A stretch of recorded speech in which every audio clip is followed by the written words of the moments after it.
Ya viste que existen dos grupos de personas, ¿verdad? Aquellos que solamente viven bajo impulsos, son impulsivos y reaccionan de manera inmediata. Otras personas que piensan antes de actuar, son las más mensuradas, más tranquilas, más calmadas. El otro piensa después que reacciona. Oh, dice, yo no debía hablar eso, no pude haber reaccionado así, pero ya lo hice, ya lo hice. En cambio, los otros, hay otro grupo de personas que por un momento quieren reaccionar y dicen, no, voy a respirar, voy a tranquilizarme, voy a esperar que las cosas estén más quietas. Y esas personas en la Biblia son consideradas personas sabias. Sabiduría tiene que ver con autocontrol. No tiene que ver con algo que tú puedas sentir, porque todos los seres humanos tenemos sentimientos y tenemos emociones. Ahora, hay emociones, quiero recordarte que las emociones Dios los colocó en el ser humano para poder expresar aquel momento que nosotros estamos pasando. Alegría, tristeza, rabia, ira, son emociones. El asunto es cómo nosotros tenemos un equilibrio en esas emociones. Entonces, cuando existe un descontrol de ello, trae eso un problema para nuestra vida. Y hoy quiero hablarte de un asunto que para muchos puede ser el mayor problema de su carácter, que es aquel momento donde ante cualquier cosa de la vida te enfureces, te descontrolas y tienes ira. Algunos intentan reprimirla, otros expresarla. El asunto es al momento de expresar cómo lo expresas. Y por otro lado, si lo reprimes, eso te puede traer problemas en tu salud mental. Ahora, ¿de qué manera entonces nosotros podemos manejar o controlar aquel momento de tensión donde alguien hizo algo en contra de nosotros y entonces nosotros nos encendemos? ¿Escuchaste esa expresión? Se enciende como un fósforo, rápido. Bueno, hoy vamos a hablar sobre ese asunto a la luz de la Biblia y vamos a ver cómo podemos controlar eso. Si esta emoción es buena, es mala, ¿cómo podemos entender eso a la luz de la palabra de Dios? De eso hablaremos hoy aquí en nuestro programa. Antes, como siempre, quiero invitarte que puedas tener lápiz y papel y sobre todo Biblia en mano para que juntos podamos estudiarla y podamos encontrar una solución para este problema. Okay. ¿Sabes qué es interesante cuando nosotros entendemos un poquito mejor la manera como Dios ha creado al ser humano? Dios lo creó de una manera tan compleja y tan perfecta que David, cuando comienza, por lo menos para su tiempo, a ver la estructura de cómo funciona cada órgano, cada sistema y el cerebro, él dice, yo estoy maravillado porque tú eres incomprensible en la manera como haces. Y la verdad, tú eres un milagro, yo soy un milagro. ¿Quieres ver un milagro? Ya lo tienes. Mírate, párate frente a un espejo, ya eres un milagro. Tú ya te diste cuenta cómo el bebé se forma en el vientre de mamá, siendo tan pequeño. ¿Cuánto mide? Primero es una célula, luego 1 centímetro, 2 centímetros, y ahora eres un ser humano que piensa, que decide, que tiene capacidad de poder, tiene voluntad, tiene libre albedrío y tiene emociones. Y esas emociones son naturales, no son provocadas. Dios lo colocó y lo colocó en el ser humano para su bienestar. Y cuando hablamos acerca de esas emociones, hablemos, por ejemplo, de aquellas que nos acompañan en la vida y son naturales. ¿Cuáles? La alegría. ¿La alegría es una emoción? Claro. Por eso es que uno festeja, celebra, se alegra. La alegría es una emoción. ¿Es buena o mala? Es natural. Y es buena. Cuando esa alegría no es bien canalizada, puede traerte un problema. La euforia te puede llevar a cometer tantas cosas. La tristeza, ¿es buena o es mala? Es natural. Y es buena cuando la tristeza, pues, es el recurso cuando uno pasó por una situación difícil para poder expresar dolor. Llorar no es malo. Llorar es bueno. El problema está cuando nos superamos y cuando hay un desequilibrio en nuestra tristeza. Nos puede llevar a una tristeza profunda, a un cuadro de depresión. En sí, una emoción natural y naturalmente buena puede tener un desequilibrio. Y puede llevarnos, obviamente, a otro problema, un problema más serio. El miedo también es una emoción natural, porque el miedo nos libra de un peligro real.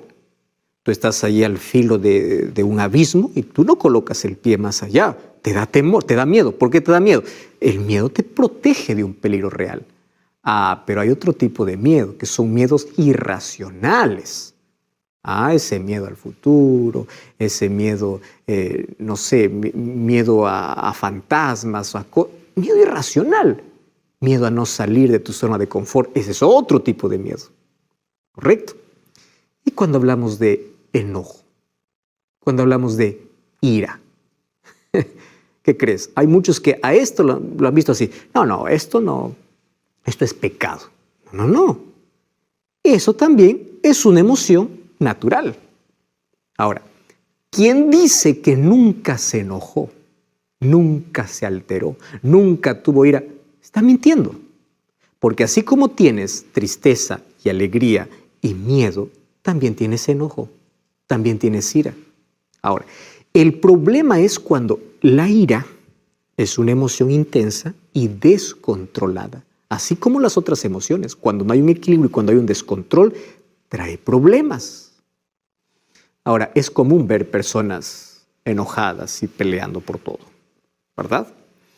Algunos, a la verdad, necesitan hacerse un chequeo de salud física porque son tan insoportables, porque puede ser que esté mal su sistema digestivo o algún otro problema.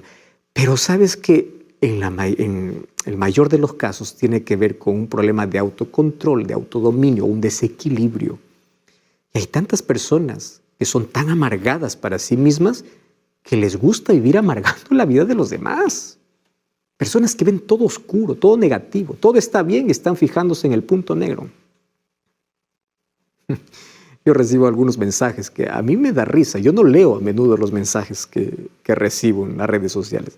Pero algunos de ellos, la verdad, solamente oro y digo, Señor, abre los ojos de esta persona. Dice, pastor, todo está bien. No me gustó eso. Se fijó en donde justamente en ese mínimo problema. Que no interviene, no interfiere. Pero hay seres humanos que todo lo ven gris. Y no hay nada bueno. Y como no ven nada bueno en sí mismos, tampoco ven nada bueno en los demás. Comienzan a concentrarse en el punto negro y se olvidan de la hoja en blanco. Y a mí me da tristeza porque ¿cómo son esas personas en casa? Imagínate, si así son con alguien que no conocen, ¿te imaginas cómo tratan en casa? ¿Cómo tratan a sus trabajadores? ¿O cómo son como colegas de trabajo? Todo grito, toda agresión verbal, arruinando la vida de los demás. ¿Sabes qué? Hay días donde a la verdad todo puede parecer insoportable y tú puedes vivir alterado. Hay días donde cualquier cosa te irrita, donde por cualquier motivo comienzas a gritar, a herir y hasta insultar. El asunto es cómo nosotros aprendemos a manejar aquella emoción. A veces la casa se convierte en un campo de guerra porque hay tanta alteración de la lengua y de la mente. Cuando hablo de la mente estamos hablando de lo que la Biblia se refiere directamente al corazón. Y hay una frase que yo lo escuché y lo aprendí desde hace algún tiempo que me ayuda mucho. Y dice así, antes de colocar tu lengua en movimiento, coloca tu cerebro en funcionamiento. Me gusta. Y te lo voy a repetir, por si te haga falta y lo puedas anotar, te va a ayudar. Antes de colocar tu lengua en movimiento, coloca tu cerebro en funcionamiento. ¿Sabe lo que te estoy diciendo con eso? Antes de hablar, piensa. Antes de escribir a alguien públicamente, piensa. Y si quieres corregir a alguien, existe un modo que se llama privado. ¿O no conoces eso? Existe. No destruyas la imagen ni la autoestima de los demás de manera pública. Trata de la manera como tú quieres ser tratado. Pero claro, es entendible que hay personas que tienen tanto veneno dentro de sí que quieren envenenar a todo el mundo. Ahora, antes de colocar tu lengua en movimiento o tus dedos detrás de esa computadora o detrás de ese celular, coloca tu cerebro en funcionamiento. Lo que voy a decir es correcto, estoy seguro. lo que voy a decir va a ayudar, lo que voy a hablar va a edificar o va a destruir. Cuando nosotros aprendemos eso, la Biblia eso lo llama sabiduría. ¿Y sabes qué cosa es lo contrario? Necedad. Entonces en la vida solamente hay dos caminos, o ser necio o ser sabio. Y la sabiduría tiene que ver justamente con esa inteligencia que tú tienes para ser asertivo, para hablar en el momento correcto, de la manera correcta, a la persona correcta. No es que por culpa de uno voy a andar desahogando con todo el mundo. No. Ahora, fíjate, cuando nosotros colocamos nuestro cerebro en funcionamiento antes de nuestra lengua en movimiento, nos evitamos tantos problemas. Hay tanta gente que dice, pastor, yo no puedo controlar mi lengua, yo no puedo controlar mis palabras. El problema no es tu lengua, el problema es tu mente. Porque la lengua apenas expresa lo que hay en tu mente. Entonces no es, Señor, controla mi lengua, Señor, controla mi mente. Ayúdame, dame dominio. De esto depende tus relaciones. De esto depende tu propia vida, tu bienestar mental, para que no andes siempre con culpa o con peso sobre la vida. De esto depende la relación que tú puedas tener con los demás. Hay personas que uno los ve y dice, no quiero que venga, no quiero que se acerque. No me trae paz, me trae siempre una carga, siempre un problema, siempre viene para herir, siempre viene para encontrar lo malo. Querido, y qué triste es poder ver a personas así. Personas que ni siquiera se soportan a sí mismos y quieren que todo el mundo los soporte. Cuando nosotros aprendemos primero a hacer funcionar bien nuestro cerebro antes que nuestra lengua, entonces no vamos a destruir nuestras relaciones ni nuestra vida. Entonces hoy quiero hablar acerca de cómo la ira puede destruir tu relación y tu vida. Vamos a definir en primer lugar qué cosa es la ira. Muy bien, ¿qué cosa es la ira? Hay un concepto interesante sobre la ira que dice que la ira es la pasión violenta que causa indignación y enojo. Y a eso uno lo puede acompañar el deseo de venganza, que es la causa de violencia contra los demás o contra uno mismo. Y tú sabes que la ira enceguece a la persona. Tantas personas han cometido los mayores crímenes en un momento de ira. Pastor dice, yo estaba ciego. Yo he visitado algunas veces algunas cárceles. Y algunos obviamente hay allí que declaran inocencia. Otros reconocen y dicen, pastor, yo no sé qué tuve. Estuve ciego. Claro, no sabes manejar una emoción, te puede llevar a un descontrol completo. Entonces la ira es una emoción fuerte de nuestro organismo que te puede llevar al descontrol, incluso a no pensar y a actuar de manera impulsiva, hasta que hay un momento que dices, yo no era así. Te desconoces a ti mismo y desconoces las cosas que haces, porque la ira en sí enceguece. Ahora, un asunto que tú debes entender es lo siguiente. La ira o el enojo no se hereda, No. Es una respuesta agresiva o aprendida en nuestro entorno. Préstame atención. O lo aprendemos en la vida viendo a alguien, o es algo que nosotros han permitido a nuestros padres que se desarrolle. Desde cosas simples. Imagínate un niño que va ahí al supermercado y quiere que su padre le compre un juguete. Entonces el padre dice no. El niño que comienza allí a patalear, a desahogar y a quebrar todo. Y después el padre dice, ya está bien, voy a comprar para que no sigas quebrando. En lugar de corregir, disciplinar y mantener su autoridad, ¿qué hizo? El padre premió una conducta. ¿Qué cosa va a hacer el niño? La próxima vez va a quebrar todo. ¿Por qué? Porque es la manera como el padre le hace caso. ¿Estás entendiendo? Y lo triste es que hay personas que en la vida no solamente van quebrando cosas, van quebrando personas, van quebrando vidas. Personas se vuelven adultas y una conducta que aprendieron de niños lo van acentuando e intensificando. ¿Y qué cosa es lo triste?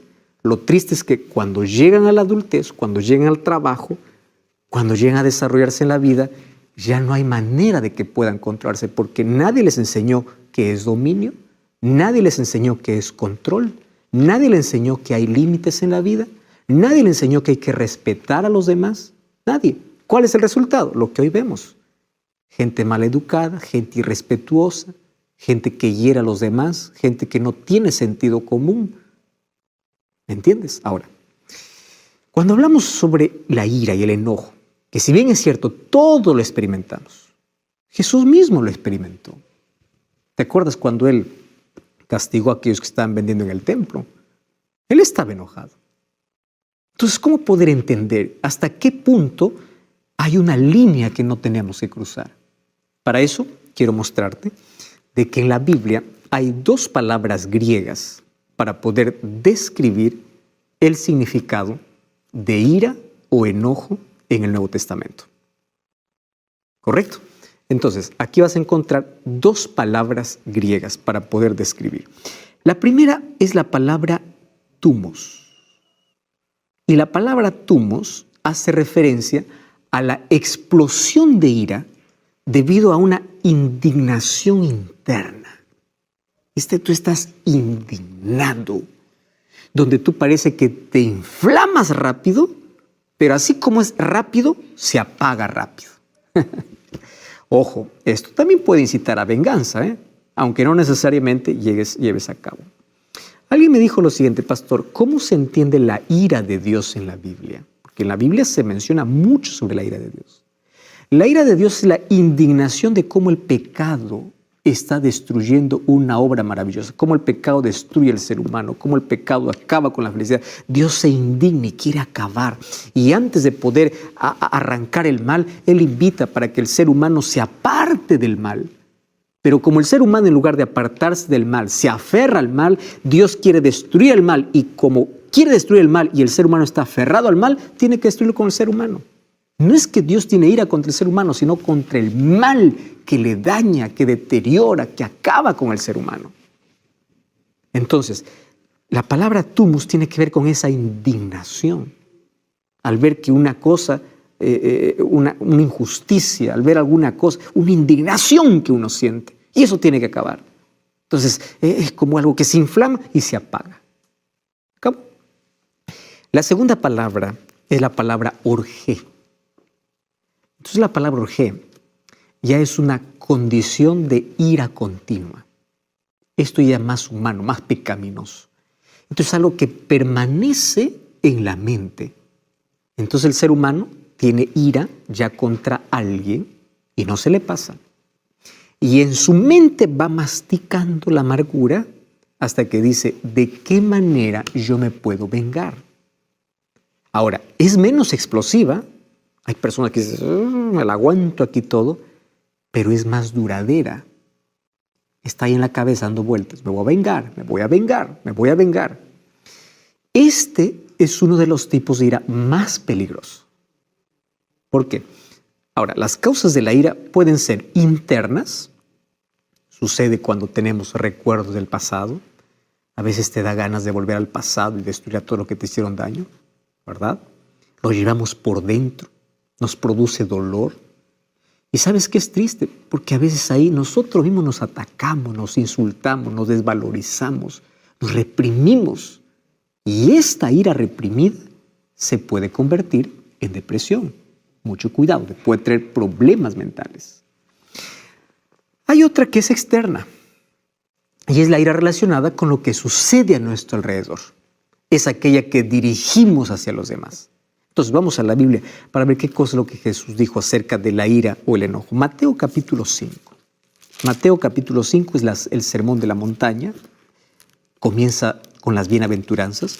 Y el versículo 21 y versículo 22 dice así. Oísteis que fue dicho a los antiguos, no matarás. Y cualquiera que matare será culpable de juicio.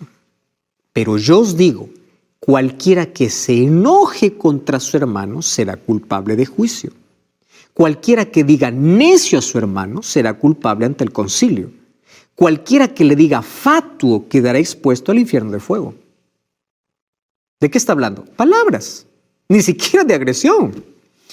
Mira, Mucho cuidado, querido jefe, la manera como tratas, porque tú vas a dar cuenta de cada palabra.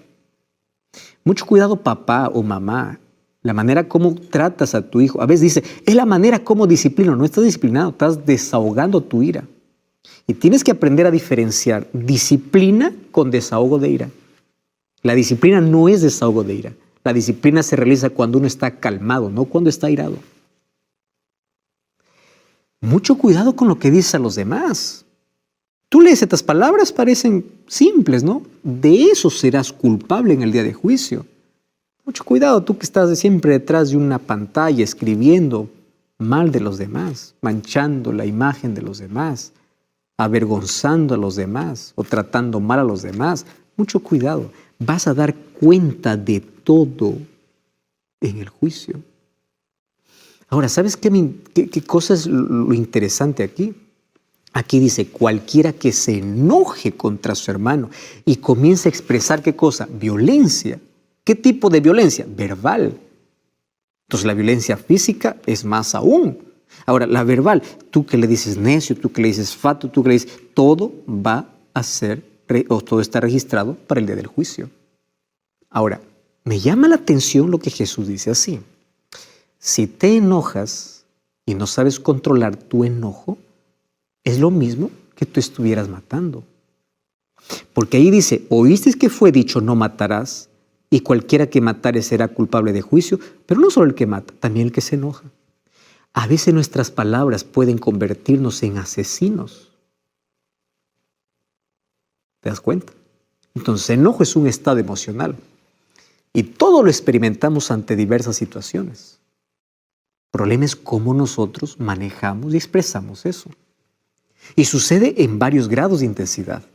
Comienza desde estar irritado hasta una ira violenta. El enojo puede ser la antesala de la ira, donde la ira te enceguece. Y la ira es la raíz de tantos males interpersonales de relacionamiento, males psicológicos, físicos y espirituales. Esta es la causa principal de infelicidad. Muchas personas incluso pueden enfermar de depresión, de otras enfermedades. Es la causa de tantos accidentes. Es la causa de tantas pérdidas de día de trabajo, pérdida financiera, de conflictos matrimoniales, de rebeldía, de enfermedades nerviosas y físicas. Todo esto nos puede tener mal cuando no sabemos controlar o manejar. Entonces ahí viene la pregunta, ¿es pecado enojarse o airarse? Mira, déjame decirte lo siguiente. No es pecado cuando es una emoción natural que causa indignación ante cierta injusticia, ante cualquier cosa que te hace en la vida, y no es justo.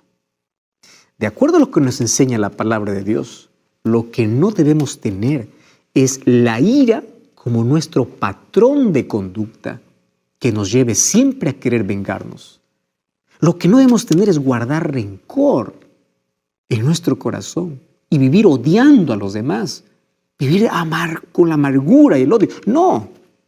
Mira lo que dice el libro de Efesios capítulo 4, versículo 26. Efesios 4, 26 dice así. No se ponga el sol sobre vuestro enojo. Entonces, cuando te enojes, dice no peques. ¿Cómo es esto? No dejes que tu ira, tu furia o tu indignación dure hasta el día siguiente. Coloca una fecha de vencimiento. Hoy se acaba, hoy voy a descansar en paz. No odio, no rencor, esto pasó, voy a perdonar o voy a pedir perdón. No heridas, no maltratos, no guardes odio en tu corazón por días, por semanas. Eso te enferma, eso te acaba. Por eso el apóstol Pablo comienza diciendo, airaos pero no pequéis. O sea, no guardes ofensas, no guardes heridas, no guardes maltratos. Aprende a superar, a perdonar y a colocar la mano de justicia cuando sea necesario, pero tú en paz. Ahora, ¿cuáles son las consecuencias de no controlar la ira o el enojo? Mira, te voy a mostrar algunas consecuencias muy terribles. En primer lugar, nos conduce a cometer locuras. Mira lo que dice Proverbios capítulo 14, versículo 17. Proverbios 14, 17 dice así. El que fácilmente se enoja hará locuras y el hombre perverso será aborrecido. ¿Estás entendiendo? Primer problema. Número 2, ¿tú sabías que esto es una muestra de necedad? Mira lo que dice el libro de Proverbios o el libro de Eclesiastés, capítulo 7, versículo 9. Allí dice, no te apresures en tu espíritu a enojarte, porque el enojo reposa en el seno de los necios. No seas como el fósforo, ante el fuego se prende. Más calmado. ¿Y cómo yo puedo ser más calmado? Jesús dice en Mateo 11, 28, aprende de mí, camina conmigo, depende de mí. Camina a mi lado y yo te enseñaré a ser manso y humilde. ¿Quiere decir que una persona porque es mansa nunca se enoja? Claro que no, porque es una emoción natural. ¿Entiendes? Enojarse no es pecado. El problema es vivir enojado, mantenerse enojado, guardar odio, guardar rencor, guardar venganza. Las personas mansas también se airan, pero no hacen de esto el patrón de su vida. Mira, ¿por qué dice que está en el seno de los necios? Porque la ira, ¿qué cosa puede provocar? Homicidios. Ahora, fíjate una cosa. Número 3. Tú sabes que la ira te puede llevar a ofender y a matar. Mateo capítulo 5, versículo 22 dice que nosotros seremos culpables en el juicio y estaremos a la par de un asesino, aquel que quitó la vida a alguien con un arma y aquel que hirió con una palabra. Interesante, ¿verdad? Ahora, otra cosa. La ira siempre nos traerá males. Mira lo que dice Proverbios capítulo 18, versículo 19. Proverbios capítulo 19, versículo 19. Dice así, el de grande ira llevará la pena, y si usa violencias, añadirá nuevos males. ¿Estás entendiendo? No solamente hay una condenación, nuevos males para su vida. Porque la ira, ¿tú sabías que afecta a nuestro cuerpo? ¿Afecta a nuestra salud? La ira y el enojo reprimido puede afectarnos físicamente y mentalmente.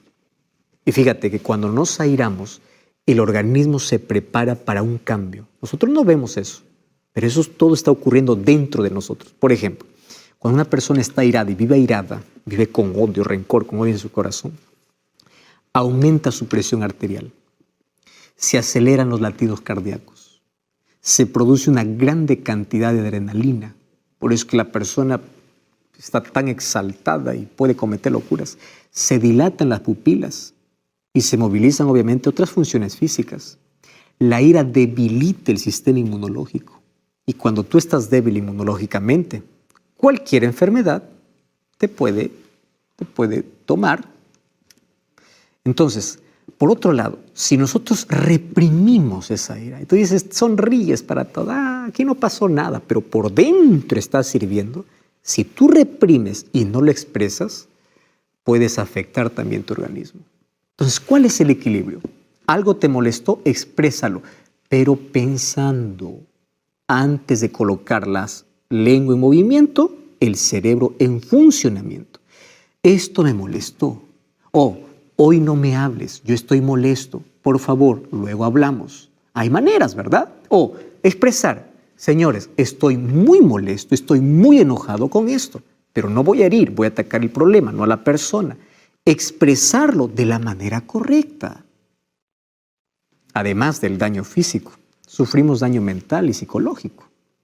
Ahora, en el caso de enfermedad mental, tú sabes que arranques de ira, frustración, ansiedad. La ira reprimida causa hasta depresión y hasta podría llevar a una persona en momento de ir al suicidio o al homicidio, o se quita la vida o quita la vida de alguien. Hay un doctor que se llama Franklin Minert. Él es un psiquiatra y él dice así, la ira es probablemente el mayor riesgo a la salud y la principal causa de muertes. Interesante, ¿no? Entonces, el exceso de ira produce trastornos incluso neurovegetativos. que pueden manifestarse ahí en forma de sudor, palidez o por el contrario, enrojecimiento del rostro. Comienzas a temblar, gestos desproporcionados, comienza a gritar y practica la violencia, sentimientos apasionados de odio que en ese momento pueden disminuir tu capacidad de razonar. Muy bien, ahí está nuestro problema. Nuestro problema está dado. Ahora el asunto es, ¿cómo podemos vencer? ¿Cómo? Un hombre muy famoso dijo así: el hombre fuerte no es aquel que vence a su contrincante en la lucha, sino aquel que se controla cuando siente ira. Me encanta esa expresión. Quien es realmente fuerte no es aquel que pelea y golpea, es aquel que sabe controlarse. ¿Sabes qué dice Proverbios capítulo 16, versículo 32? Mira qué texto extraordinario. Proverbios 16, 32 dice así: mejor es el que tarda en airarse que el fuerte, y el que enseñorea, o sea, el que domina su espíritu, es mejor que aquel que conquista una ciudad. ¡Wow! Aplaudimos. ¡Wow! Guerrero, conquistador. Mejor es aquel que sabe conquistar su cabeza, su mente, su espíritu. A veces nosotros colocamos excusas, ¿verdad? Él me hizo enojar. La verdad es que tú decidiste enojarte. No tienes dominio. La ira te controla. Es muy importante no justificar nuestro enojo diciendo, es que yo soy así. No.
No, tú puedes cambiar. Personas que dicen, no puedo, es mi genio. No, un día el hijo del trueno se convirtió en discípulo del amor. ¿Te acuerdas de Pedro? Dios puede cambiar. Para ello, tienes que reconocer el problema y tomar una decisión. Yo no voy a hacer de la ira mi estilo de vida. Toma la decisión de desechar la ira. Comienza a renunciar a todo espíritu de ira.